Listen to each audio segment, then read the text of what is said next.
KUGAN CASSIUS IFL TV, proudly sponsored by Everlast. I'm joined by the Dark Destroyer himself, Nigel Benn. All right, mate? Yeah, I'm good, mate. You?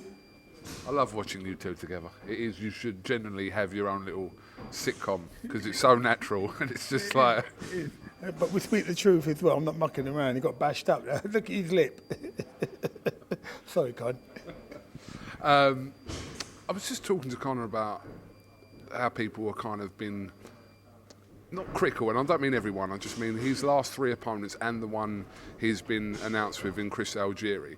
I said, there's a compliment there that people believe that these guys who are, like I said, former world titleists, former world title challengers, these kind of fringe world level people that he's fighting, beating, but people think that he shouldn't be fighting people like that. You should be fighting someone else, like higher. No, this. I think what Eddie's doing is bringing him up right. He's only had 19 fights.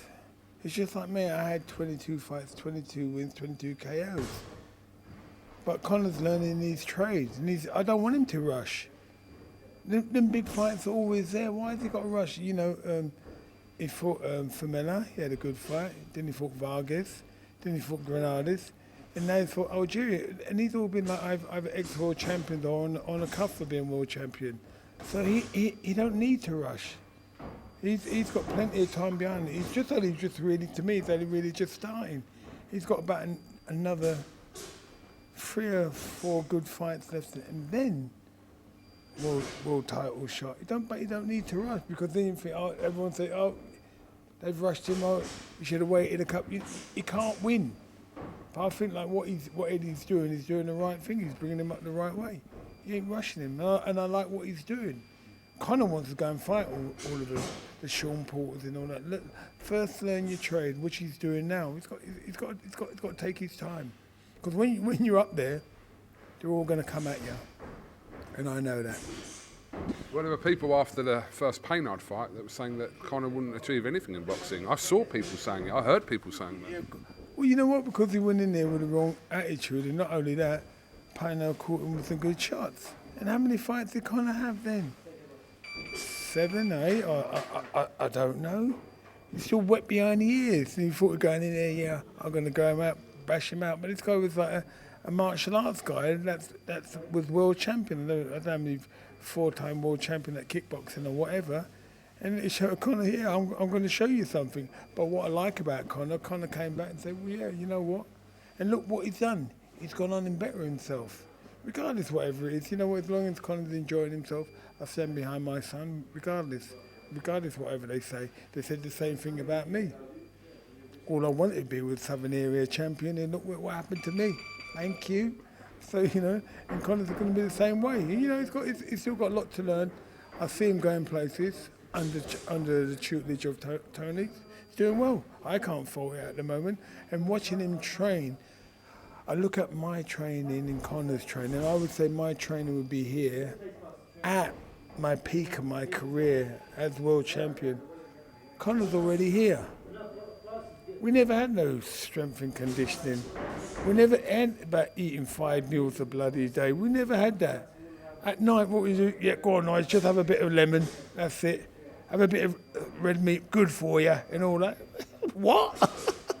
All these things, everything's changed. You know, these twitch fibres, what are you talking about? What's all these twitch fibres? We never knew nothing about that. And all about strength and conditioning. Every night, just before weighing, I'd have half a lemon. The acid, you know, burn everything in my stomach. That's what we were doing. Look how they're eating 5 little meals a day. We never done none of that. So it's completely different. It's just evolved the training methods and how he trains. Watching him train, I think, oh my gosh, I couldn't do that. And the funny thing about it, after training, Connor goes home and sleeps in bed. Don't even see him in the day. Then he gets up, go training, come home, and in bed again, twice. And that in the evening, I might see him for about an hour. And that's about it. All right, Daddy, yeah. Play with Eli, and that's it. Bye. Good night. See you in the morning. All right, thank you, son. I'll just do the babysitting for you. But that's about it. But, you know, he trains hard. And credit to him, mate. Well, December the 11th, his next outing obviously in Liverpool. which I'm assuming will be a stacked card. Katie Taylor's on the card, and Liverpool's a great city, and they love their boxing up there, Nigel. Well, I think it's going to be a great night for him. And Algieri's a good fighter. Don't kind of write him off. He's a good fighter. I think this is the right step for Conor. And I know who I would like to see him fight next after this. God willing, everything goes all right. And I'm not mentioning it. Eddie mentioned it. So I can't say it, but Eddie mentioned it. I think that's a good shout that he mentioned, you know. And he done it on the zone. So if you watch the zone, you'll see who he mentioned. So so he's got Conor moving in the right direction with tough opponents. The next one could be tougher than this one if it happens. This is what Eddie was saying. I haven't seen the interview you're referring to. If it's out there, you can mention who he said. Yeah. Mikey Garcia. So he's moving in the right direction. Tough opponent. But these are the kind of fights that that who have been world champion and that not on a slide, but had a little bit of hiccup on the way, and they mostly want to prove themselves that these young boys can't beat me.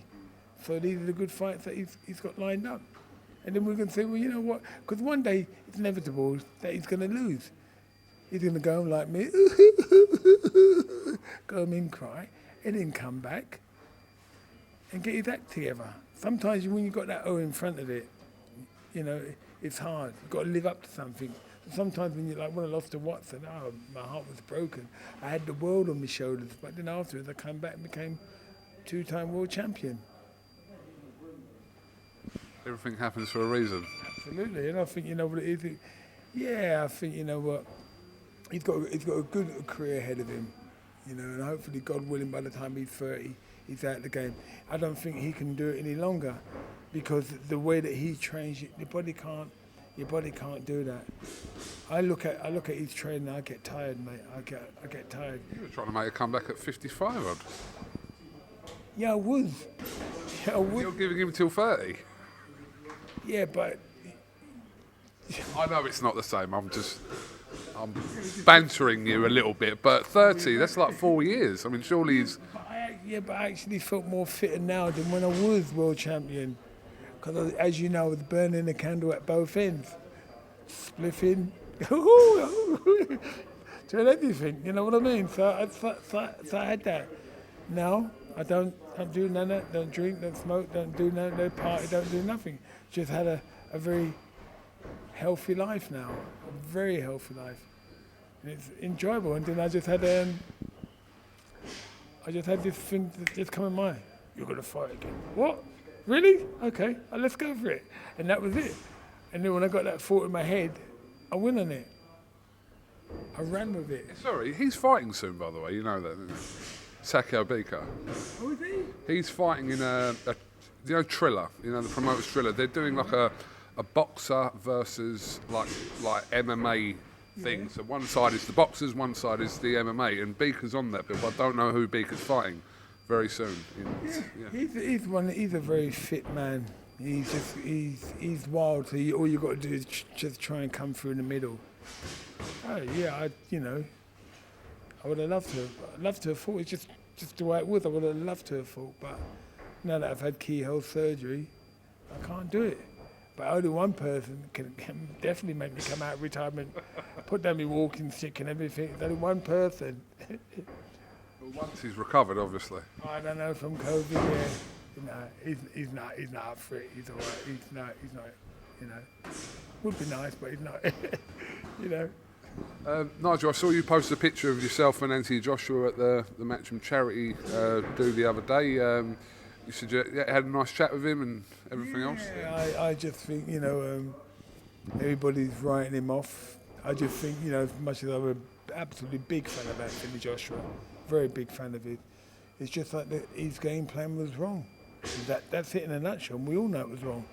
He should have put that 17.5 stone set about him. We all know that, and I think Anthony knows that. You shouldn't try and outbox a boxer, because Anthony's got the qualities, the attributes that he's got. I mean, wow. And you even see the way that, what's his name, Usyk, he was all bashed up. And Anthony ain't really set about him. Can you imagine if he set about him? Like because I've watched all his career and watched the way that he used to go and set about on people. He couldn't put himself on them. He just bang, straight right hand over the top, and he'd always catch everybody. Always, everybody. And I mean, he didn't do that. He went into this boxing mode. I think it was wrong tactics. I think even he knows it was wrong tactics. But I think at the rematch, I put my money on Anthony. I think he'll redeem himself like he did against Ruiz. Do you believe he can make the correct adjustments in that time, that 5-month, 6-month period? That's a long period. That's a long time. I think he'll correct himself. He'll set about him, get that kind of the attitude that he had before. That's already in him. It's not that he has to look for it. It's already got that attitude already in him. He's done it. We've seen him. We've seen him perform against Klitschko and before Klitschko. We see how he performed against all the other guys. Against Charles Martin. We see that he's gone out there and he's done a number on all of them. He's got the power. He's got, just got to change that mindset. Forget about the boxing. No, just go and set about what you've been doing all through your career. You got to think to yourself, like, I should never try and box a boxer. He was a slick guy.